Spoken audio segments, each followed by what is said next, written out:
So we've got this, and we have the old parts.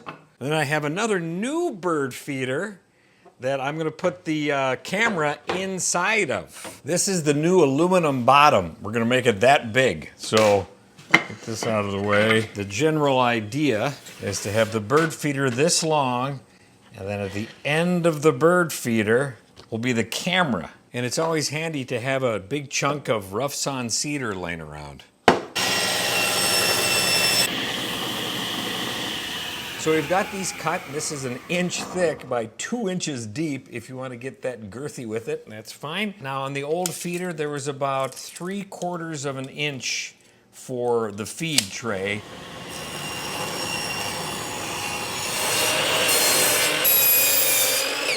These are all cut to the same length. Put one there, here, and then the other one was going to be down here somewhere. Camera crew. So far, our master plan is working out. So now I have to think about the rain coming off the roof of the camera house. I don't want it to go over into the feed, so we'll create a gap here and a gap here, and then we'll cut this here. That'll be our total length. So there needs to be some sort of support underneath that, or I think it's going to sag, and I need to attach these flanges to 2 parts of the bird feeder. I still have this chunk of wood left over. Now it's pretty beefy and thick. I'm gonna have to cut it down to the thickness of this bottom part underneath the screen. So we'll just take this, because I haven't screwed everything together yet. That's actually 1 inch and 1/16. Let's raise the blade. And then they're cut to length. This will go underneath the camera house, and this will go on the other side of the screens. We're gonna clamp it and screw it. So I've got a whole drawer of screws to pick from, but this is what I narrowed it down to. A 2-inch finish screw, a 2.5-inch deck screw, or the one I picked, a 2.5-inch finish screw. I'm gonna pre-drill everything.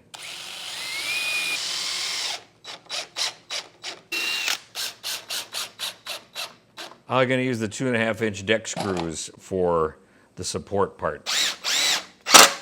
Got to remove the suet cages from the sides. Got to make the base of the house a little smaller. And this should fit right inside there. Well, I can't reuse the old roof. It's too small, and I can't reuse these brackets because, look, it's going to block the view of the camera. So let's use the old roof to kind of figure out what the angle of the new roof should be. Probably like that. And we'll set it on a piece of wood here, and I guess that's the angle I'm going to cut. So mark it with a pencil.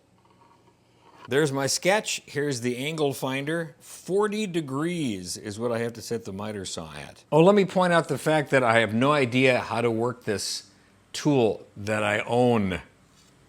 But 40 degrees on the miter saw? Am I going to be able to cut that? Oh man, I don't have a bandsaw. I have a jigsaw.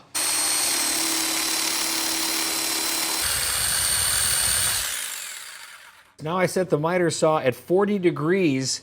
Only the first cut is done with the jigsaw, and then the rest can be done here on the miter saw. Then I can just continue to do the other side. Just flip that over. Very nice. So for the support on the end, we're going to use one of the brackets from the old bird feeder, pre-clamped. I don't want to screw anything down until I know for sure. And then this is 3/8 by 6 pine craft board we're going to use for our roofing material. Of course, we're going to have to paint that to make it weather resistant. Took one of the angled roof trusses and I temporarily clamped it on to this end piece.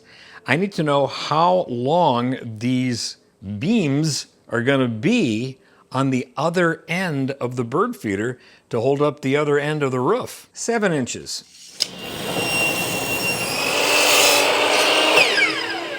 So you've got the top, the left, and the right, and we glue it and nail it together.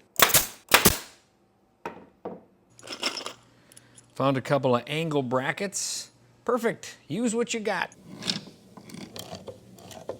Okay, that's not going anywhere. 500 degrees Fahrenheit. quick coat of paint. It's the only thing I'm going to use from the old bird feeder. So 2 pieces of roofing per side. It's going to go like this, overlap so water can drip down. This bottom piece can only be fastened here on this bracket with these 2 holes. So we'll tack in this end. Then the other one goes on the other side like this. I have 2 more roof trusses. I'm going to put one right here in the middle, and then the other one I'm going to put on the outside of that metal bracket so I can get the right angle. So we will glue here, and glue over here. Okay, then I'm going to clamp it up there. Good.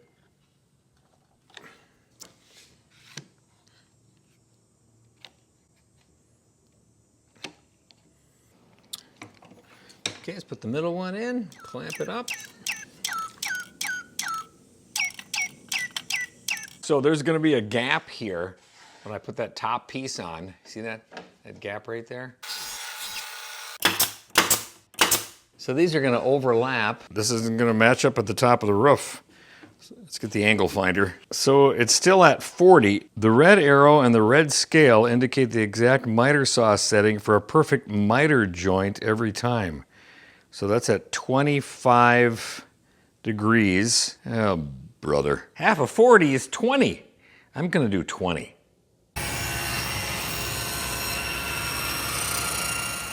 There you go. Lots of glue.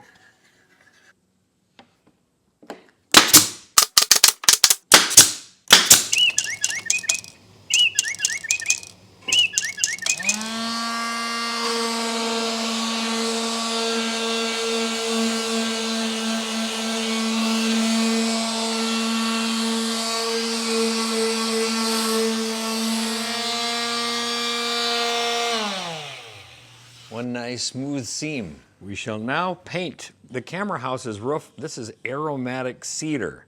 Am I supposed to paint it? Probably not, but this is what I had in my painting cabinet.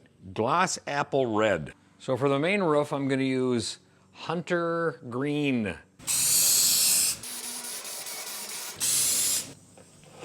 Disposable brush.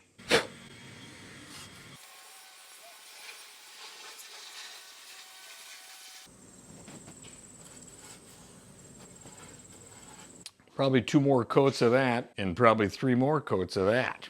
Okay, earlier today, I went to the store and got all the parts for this. This is 3/4 inch galvanized pipe. We have a flange, an elbow, here's a T, and then it's gonna go to a bigger 1-inch pipe, and this 1-inch pipe is gonna slip into the top of the post. So we're just gonna screw it on like this. Where's screws? That's not going anywhere. Now it's time for the I used to be a feeder, but now I'm a camera house building. And I think I'm going to screw it in here, you know, and here on the other side so it's not wobbling around. And the roof goes back on. This used to be the handle. I just sliced them off and left some stubbies sticking up so we can get the roof back on.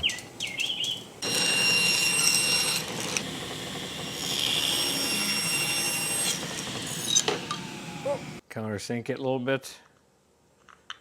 Screw, washer, mount.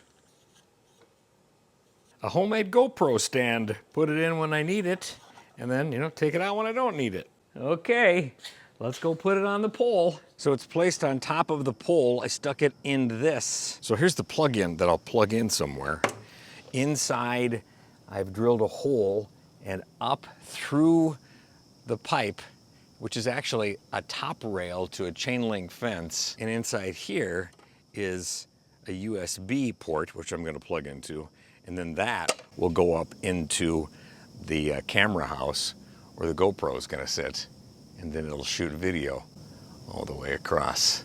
All right, well, thanks for watching, and we'll see you in the next video.